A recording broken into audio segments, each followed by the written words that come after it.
Good afternoon, ladies and gentlemen. Welcome to the Pulsar Helium review of box set Series 2 and number 3. Throughout today's recorded meeting, investors will be in listen-only mode. Questions are encouraged. They can be submitted at any time just using the Q&A tab situated on the right-hand corner of your screen. Please simply type in your questions at any time and press send. Before we begin, we'd like to submit the following poll, and I'm sure the company will be most grateful for your participation. We'd now like to play you a short video.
Well, good afternoon, ladies and gentlemen. Thank you very much indeed for joining this afternoon. I'm delighted to have with us Tom Abraham James, CEO and President of Pulsar Helium. Really just to give a review really over the box set that the company has introduced. This short form content is really there and designed to try and bring out some of the key issues, the key positives, and bring out the investment case for investors.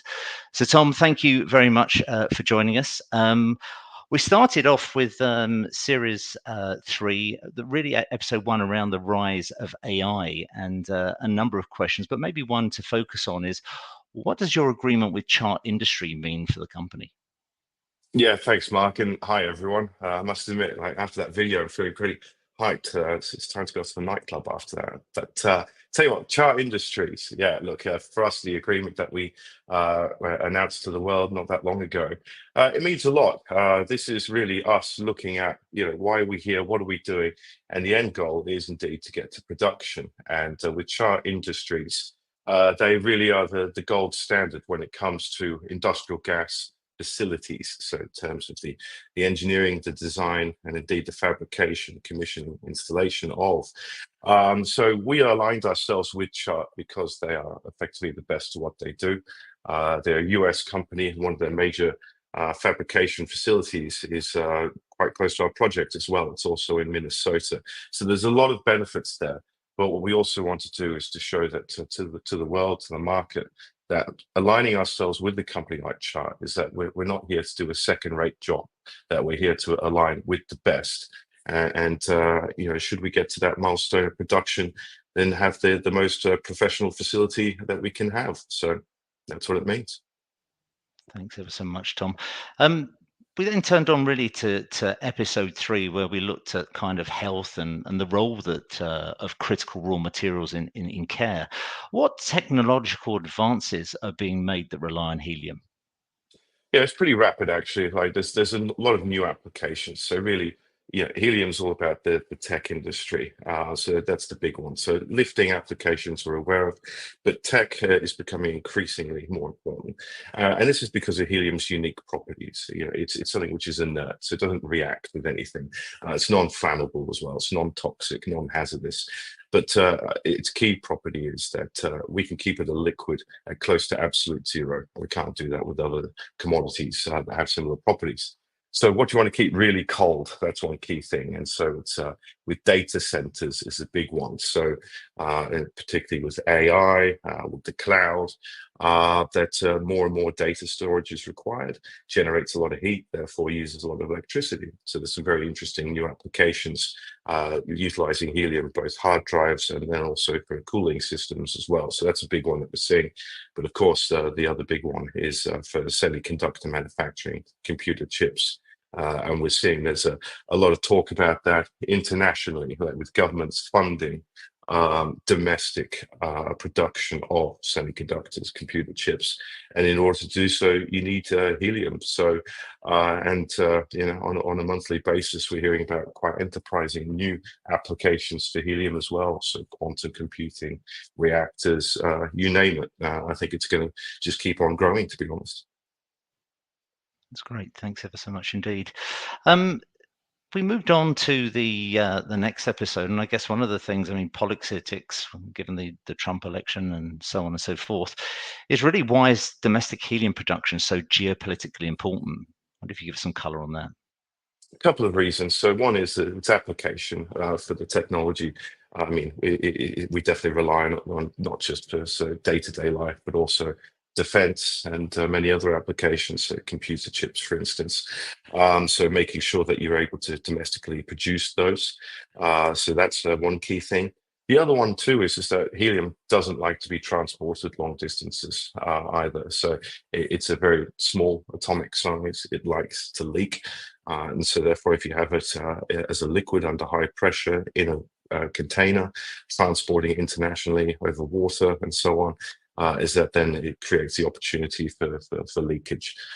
So whereas if for us with our project, our key project Topaz in USA, which is the #1 user of helium, and also with production in decline in that country, to have a domestic source, it could tick 2 boxes. One is that you know, for reliance of production of critical materials, computer chips, and so on, and the other one is not having that time crunch either. That with any luck, the customer can get the helium when they need it, and it negates the opportunity for it to leak and be wasted. That's great. And I think we tried to move on in series 3, episode 3, to really try to pull out, you know, what things look like in the future, and really what can we expect from Pulsar's Topaz project in the years ahead. Yeah, so we've got off to a tremendous start with that project. So we drilled it last year. We got that magnificent helium numbers up to 14.5% concentration. We got flow rates to surface, not associated with any water. And then there's also the secondary gas that's there, the CO2 as well, which certainly looks like it could be marketed. So really, it's building on that success. One thing that I do like to remind people about is that compared to, say, other helium occurrences, this one in Minnesota, this is a new discovery, so we don't have that database of 100 plus existing wells. It's really only that one that we've drilled. So what we're doing now is that we're building on that success. So we just completed the deepening of the Jetstream #1 well, and we're now in the process of drilling #2, which is going well for everybody out there. And really, what we want to do is realize its production potential sooner rather than later. So this current campaign is going to give us an awful lot of information. And then we go off and then we analyze that, so resource update, economic assessment, and then we see, okay, where are we at? Are we at the stage where production may be possible? If not, what more work needs to be done? But certainly, we've got a very professional team, dedicated team that's out there in the field and supporting consultants. And I guess we are doing everything within our power, as I say, to realize that potential, get to production as quickly as we can. Thank you very much indeed. Obviously, we've got the next series coming out very shortly indeed. Hopefully, again, investors can access some of the short form content to really bring out the key points of the investment case. I know you wanted to spend about 10 minutes just going over those box sets and as much time as we could allocated to dealing with Q&A from investors and shareholders. And we did receive a considerable number of questions before, and I'm seeing all the questions coming in live as well. So thank you to everybody for your engagement. But look, let's start off with the first question. We've had a number of questions around Greenland. And what will Donald Trump's position, will it have a positive effect on your Greenland project? Well, look, with our Greenland project, it's already getting a lot of positive support. So we completed a field program there last year. We did a seismic survey. And so with that one, the interpretation is underway now, so it shouldn't be too long until we can have that data to share with the public. But really, look, with the Greenland government, they've been a pleasure to deal with. We are the first helium and indeed hydrogen applicant in the nation's history, and so that was considered, and the license was then granted to us. In terms of ability to do our field work and support there, the Greenland government's been fantastic. But then on top of that, for the European Union, helium's on the list of critical raw materials as well. And with that, have the ability to convert the license into what's deemed to be a strategic project, which is something that we're looking into. With that comes levels of support for fast-tracking permitting, for facilitating off-take agreements, and also for project finance as well. So, quite frankly, as it currently stands, the support for our project from Greenland is already there and is quite considerable. Great, thank you. And Celia, I see your question just coming on Greenland as well. I hope that addresses your question. Tom, let's just turn to what success looks like. The question here is, I've heard that capacity Topaz could be producing up to 1 tanker per day. What's the market's value and profit margin on 1 tanker per day? Best case, how many days could Topaz produce for? Yeah, okay. Well, look, with that, there's an assumption there, 1 tank a day, but really we're aiming for a sizable operation here. We're not looking to find something small. We're all the activities we're doing at Topaz is to find a sizable and meaningful occurrence of helium.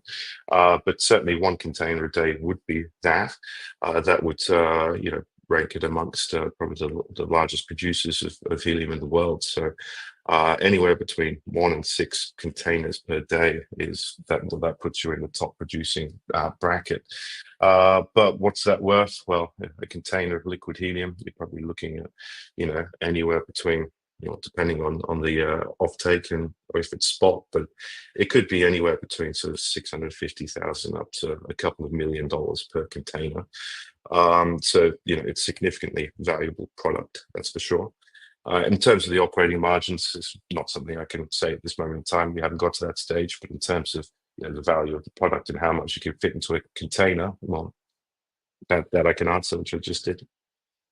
That's great. Thanks, Tom. We touched on Chart Industries, but the question here reads, Chart Industries will supply Pulsar with gas capture storage infrastructure.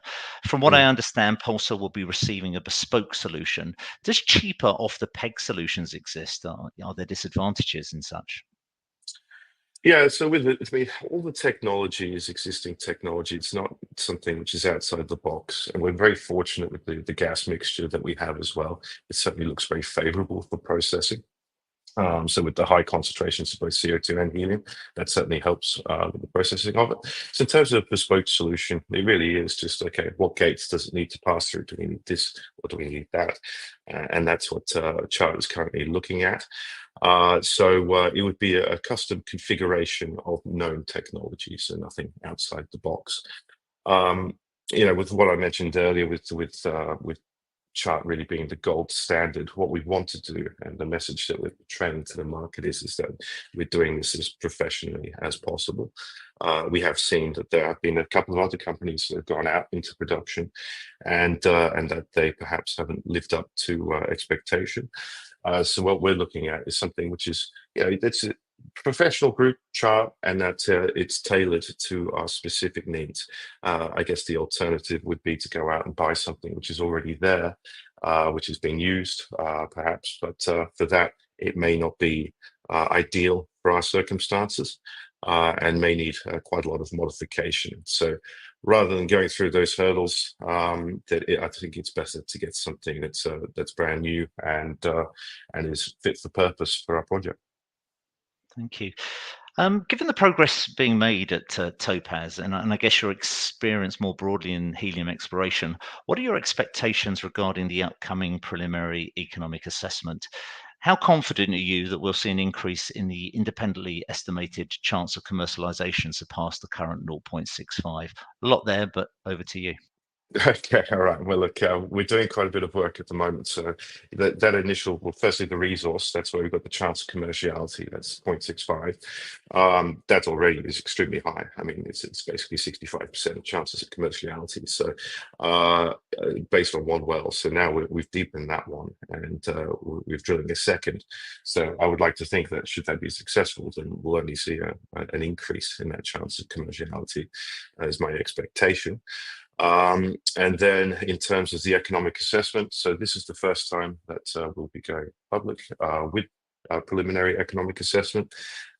So it wasn't something that we deemed necessary, having only drilled one well, but now that we'll soon have two of them complete, I think now's a good time to do that study, and then to show to the world, okay, are we at that commerciality level at this moment in time? Yes or no? If yes, fantastic. Then this is what it would look like. If no, how much more work do we need to do to get the resource to the point of justifying it? So you look, my crystal ball isn't there. I can't give you an outcome, but what I can say is that we're off to a tremendous start with the high concentration of helium. I mean, the knock-on positives of that are that the overall amount of gas to be discovered is less than if it were low-grade helium. If you're around 0.5%, then the amount of gas would need to be 28 times higher than what we've got. And then the other thing is that the amount of gas that would need to be processed in any plant would be less. I say less because of the high concentration than say if the grade were lower, and so that should have a positive knock-on for operational costs as well. So very happy with what we've got, and fingers crossed for the outcome of the PEA. Thank you. Couple of shorter questions to give you a pause. Topaz site, does Pulsar Helium own or lease the land? Lease. Perfect. What's the estimated aerial extent of the find? So the find, so where the resource is out of our existing lease area, I think it's roughly around about 3 square kilometers, roughly, is what we're looking at. And then with a lot of our license area, we haven't, encroached into that area yet. So what we have done is obviously the drilling is quite limited in its location. So the two wells there close by to one another. And then outside of that, what we have is geophysical data. So we have gravity data, which we've done on a quite a large, widespread basis, and that certainly shows us areas of interest. Then on top of that, we then go and conduct seismic surveys, which we've done around the wells and just outside of that. And that really maps out, it appears quite well, where the reservoir is. So that really has, that's where I come up with that 3 square kilometers. It's limited to that zone. So the intention is that we're actually underway doing it now. We're increasing our seismic footprint, going further afield. That should then map out more prospective areas for future drilling. So yeah, we've only looked at a fraction of our license area, and we've got a lot more zones of interest, that's for sure. Great, thank you. Let's turn to the next question. Is it true that 2% was discovered 160 kilometers away, which is in itself commercial? Is there any way it's at the same depth as JS1 or JS2? Yeah, that one's quite a famous occurrence. So it's called the Hattenberger well. So the history, if I remember correctly, was that location, somebody was drilling a water bore and they hit gas, and it actually, from what I understand, it was combustible, and it blew up the outhouse, the toilets. It all came as a bit of a surprise, I'm sure, to the individual involved. But that one, yeah, I can't recall what depth it was at, but the survey, the geological survey, got involved, and then they drilled a deeper hole, which is actually the deepest hole ever drilled in Minnesota, to try and understand that occurrence. But yeah, for there, it was 2% helium in the gas, but also for that location, it had quite a lot of methane present, which is why it's not of interest to us. So where we are further north, we don't have that significant methane contribution. So, but nevertheless, 2% helium is in itself significant, and it just goes to show that Minnesota's potential is real, and that it was actually that well that gave us a lot of confidence early days that for where we are at Topaz, that it wasn't just an isolated occurrence. That this is something which is much bigger and has the potential to be quite significant in size. So that was the benefit of that poor gentleman's misfortune with the outhouse incident. Got it. Got it. Number of questions, I guess, that are going to roll into one another all around production. What Okay. is your long range schedule for production if all tests are completed and considered feasible? Uh, okay, look, for going to production, there's a number of considerations there. So firstly, should we get to that FID, that everything looks good, final investment decision? The next steps from that would be to then go off and negotiate offtake agreements for the gas, for the helium, and the CO2. Then we'd be looking at going out and then getting a debt facility for going into production. So we'd certainly be favouring that over equity dilutive financing. So looking at debt.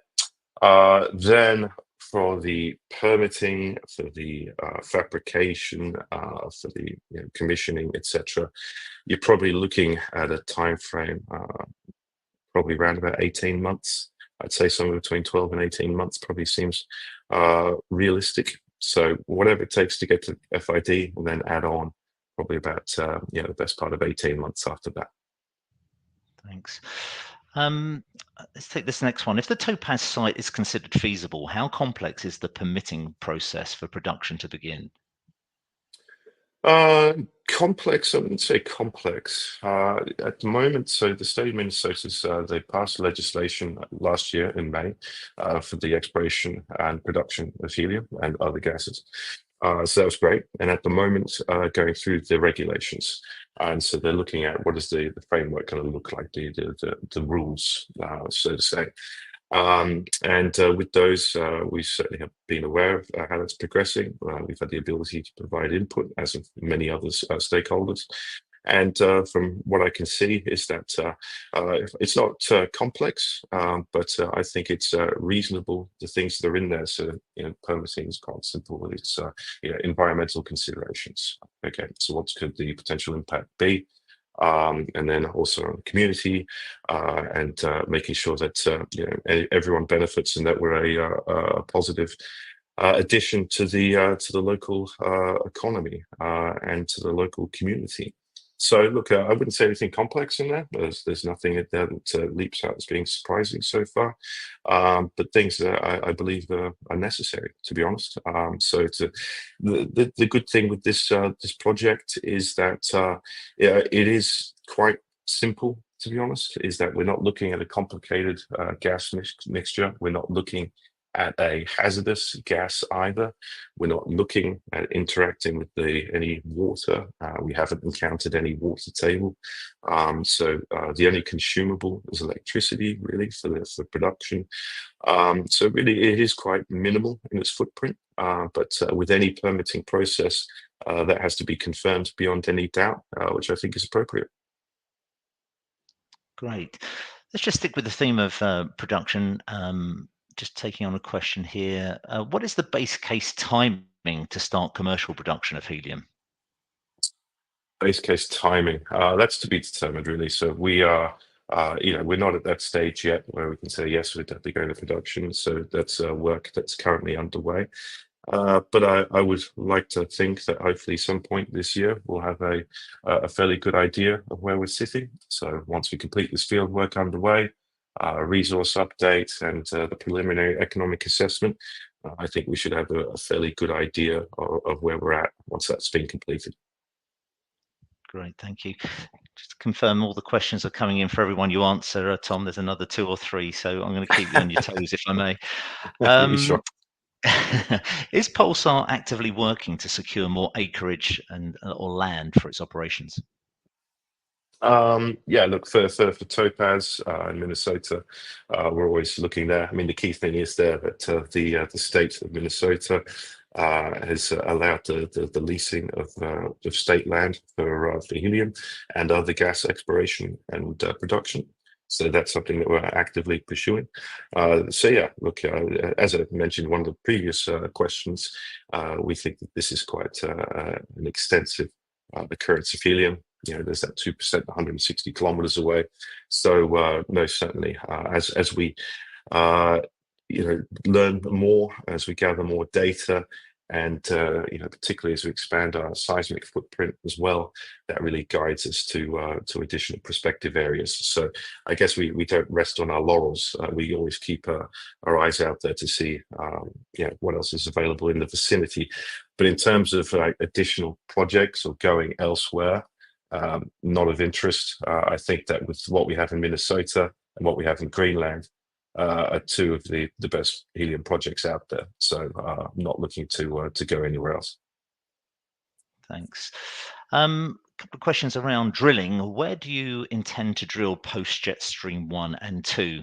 And the other question is, and when? Okay, so what we do is with this program that we have underway. Sorry, pardon that. But when it's completed, so these two will give us an awful lot of insights into the reservoir characteristics. So once again, these are the first 2 wells drilled into this reservoir. So they'll tell us a lot about the characteristics, the connectivity between the 2 wells, porosity, permeability, all these very technical features. And what comes out in the wash then is, okay, once we understand these characteristics, we'll then have an idea about, okay, what is the ideal spacing between wells? And I don't know the answer to that yet, but that is something that is one of the objectives of this work program, to find out, okay, what is the ideal spacing? And so I would then imagine that, should further wells be required, then we'd look to do those later this year. Great. We just had a question from Morris M. Morris, thank you for your question. How far apart are the 2 wells? Will Jetstream 2 drill from top to bottom of the projected deposit? Yeah, that's right. So we drilled to 5,100 feet depth with Jetstream number 1. Jetstream number 2 is projected to go down to 5,000 feet, possibly a bit more, just depends on what we see down the hole. It's underway at this moment, and I can safely say that it's all proceeding just fine, so that's great. And then the distance between the wells is in feet. It's only about 400 feet between them, and so it was chosen to be quite close because that will we get then confirmed that we're both are going to go down the same reservoir, and then we'll be able to get quite a high resolution of data in terms of the connectivity between the wells. And it goes back to the earlier question about all those details about porosity, permeability, flow between. That will then give us the information we need to then determine what will be the ideal spacing for future wells. Got a question here, Tom, from Sven, who asks, what is the progress of drilling the second well? Sven, the progress is that it's going well. So there's nothing else I can disclose, I'm afraid, but it's drilling is underway and it's going just fine. Follow-up question from, I guess, Sukhman, who asks, how many wells will you need to drill before start of commercial production? I don't know. It's the short answer. There's a chance that it might only be these two wells. There's another chance that maybe need another one or two or three on top of that. It's really going to come down to this next phase of data crunching and completion of the program to find out is this sufficient? If not, how many more are required that have similar characteristics? So that one shouldn't be too long until we have the answer for that. There are a couple of pre-submitted questions around drilling. Will the drilling at Jetstream 1 and 2 increase the overall resources or mostly move them to a higher confidence level? Depends. So if we can successfully show that the reservoir is indeed thicker than we originally had in our last resource calculation, then I imagine that would have a positive impact on the overall resources. But otherwise, considering that the wells are quite close to each other, probably would not otherwise have a material impact. It would probably just change the confidence level from prospective to contingent resource. But certainly with going a lot deeper, so we're more than doubling the depth of the Jetstream number 1 well, and the second Jetstream will also be going as deep. Should that be successful with increasing the height of the reservoir, then with any luck, that should have a good positive effect on the resource. Thank you, Tom. Peter, thank you for your question. He asks, how soon will results be publicly released for the deepening of Jetstream 1? Okay, so we have publicly released some results. So what we announced there is that we were seeing helium gaseous there, and we got up to 7.2% helium as we were deepening. That was heavily air contaminated, so it's worth touching on this actually. So this style of drilling that we're doing, we only use air, so we actually push air down into the hole, and then the drill bit is a hammer bit that then breaks up the rock. So we have instrumentation at surface that then picks up gases that are coming from the well up to surface and then analyzes those. So whatever gas is encountered down the hole is then heavily diluted by the air that we're pumping down. And the amount of air that we pump down the compressors we have at surface is significant. It really is. So there's an awful lot of contamination. But to then get a 7.2% helium reading after contamination, I mean, that's just incredibly pleasing. That means whatever's down there is higher than 7.2. We know that there's higher gas there because we drilled last year and we got up to 14.5% helium. But this reading coming as we were deepening the hole, that was really nice to see. So in terms of the results news flow with it, so what we'll have is once we complete the drilling of Jetstream number 2, we'll then have testing equipment coming out. We'll be taking technical logs down both holes, so it's just makes sense to do them together rather than separately, one at a time. And then once the wells have had a chance to stabilize, then we'll be doing the all-important flow tests and pressure buildups as well. So we'll have data coming out, I would say, into March. Thanks, Tom. Gregory, thank you for your question. I hope I read this out correctly. I assume that since the helium is there because of the hard rock in the area capping it from escape, if all the hard rock, what spaces are there for it to exist in quantity below the surface? Okay, all right. So the rock type is quite uniform. So this is one of the advantages about topaz. What makes it unique is that the rock type it's akin to, say, like a granite bench top. So it's similar to that, but without the bits of quartz in it. So it's a very competent hard rock. And what we see is that we get down to a certain depth, and then we start to see that there's fractures in that rock. So by fractures, cracks, and those cracks are gas filled. And we then, with the geophysics that we've been doing, so particularly with the passive seismic, it maps those out very well. And what we found is that they are laterally appear to be quite extensive. So wherever we've conducted the seismic survey, we find that it's open in most directions, and that does extend for kilometers. And then also what we've just been doing with this drill program is going into sort of really proving the height of those fractures, so how thick it is as well. And that's why we're drilling down deeper with Jetstream 1 and Jetstream 2 being quite deep, is to go through the entire interpreted section there. So with these, they appear significant. They certainly have the gas under pressure. We know that because the gas flowed up to surface when we drilled last year. So look, the feel is that this is quite a large system. We see too that this is not the only fracture system that we've seen. So there are other ones in the world. So in South Africa, we see it there, and certainly in the hydrocarbon industry, they exist as well. But for helium, it really does appear to be quite a favorable environment, and that's because I think at the beginning of that question, there was talk about no leaking, and that's true. So at surface, we don't see any plumes of helium leaking out of the rock. We just don't. And so that means that the seal integrity is very good. And we know that this area has been, I won't bore you with geology too much, but we know that this area has been inactive for the best part of 1 billion years, whereas some other locations are tectonically active.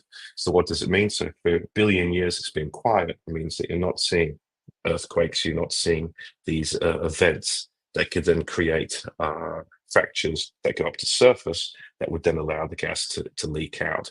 So it really is a bit of a Goldilocks zone for this helium occurrence. Great, thank you very much indeed, Tom. Just trying to catch up on some of these questions. Is the majority of your capital being designated towards your existing 2 properties, or do you have any potential sites for possible exploration? No, these 2 projects, as I said earlier, extremely happy with them. I consider them, the best helium projects in the world. So no, it's no intention of deploying our capital anywhere else. Great, thank you. Interesting question. Why is such positive news to not see water down the hole? Many other projects have water present. Yours does not. Why is this so important? It is important for multiple reasons. So well, firstly, purely from an environmental standpoint, the question then comes, what do you do with all this water? Are you draining out aquifers? What can be the knock-on effect to that? And so that can be quite problematic. And so I'm very glad that we don't have water. The other thing is that we have, from a processing standpoint as well, to have dry gas. That simplifies things no end as well. Then the other thing is that there is CO2 in the well, and so you could have an interaction between water and CO2, and then you could have the chemical reaction there. Could be quite problematic also. So to not have any water, it's ideal. Great. Updated timescale for the PEA? Yeah, look, with any luck, it should be around the middle of this year. Thank you. And I guess a final question here to end on. Does Pulsar's 14.5% helium grade discovered and proven at Jetstream 1 still register as one of the highest concentrations ever discovered? Probably globally. Yeah, as far as I'm aware, globally, it certainly is up there. I have heard of a couple of higher ones, but they were not terribly significant in their size, or they weren't associated with water. Was the other thing, so there are any complications. But in terms of North America, from what I've seen, it appears to be the highest concentration there. But yes, globally, there have been a couple of other high concentrations, but they were, for whatever reason, had some issues. Great. Well, Tom, thank you very much. I know we're squeezing this meeting in a number of meetings you've got today, so thank you for giving us the time. You haven't died, which is great as well. I know you don't feel particularly well, but good to see you pull through that. Tom, I'm shortly going to redirect investors to give you feedback. I know there's lots going on in the company, and I'm delighted to hear the news today. But perhaps before redirecting investors to give you feedback, I could just ask you for a couple of closing comments. Certainly. Well, look, firstly, everyone, I encourage you to, not just keep your questions for today, but always feel free to reach out. So myself and my colleagues will get back to you. So all our details are available via the website. With the drilling that we've got underway, certainly with the deepening of Jetstream, that all went according to plan, and we're all very excited to see how the results as they come in, and Jetstream 2 is coming along very nicely. And so once that's completed, it's then going to be a fairly consistent news flow with additional bits of data coming in, resource update, PEA. So really after last year, drilling Jetstream 1, finding something magnificent, now we just focus all efforts to realize its full potential. So on behalf of myself and my colleagues, thanks for your time. And we just find it incredibly exciting. So it's a great time. Smiling and presenting, something that we always like to see. Many congratulations. If I could please ask investors not to close this session, as we'll now automatically redirect you for the opportunity to provide your feedback in order that the management team can really better understand your views and expectations. This will only take a few moments to complete, but I'm sure will be greatly valued by the company. On behalf of Pulsar Helium, we'd like to thank you for attending today's presentation, and good afternoon to you all.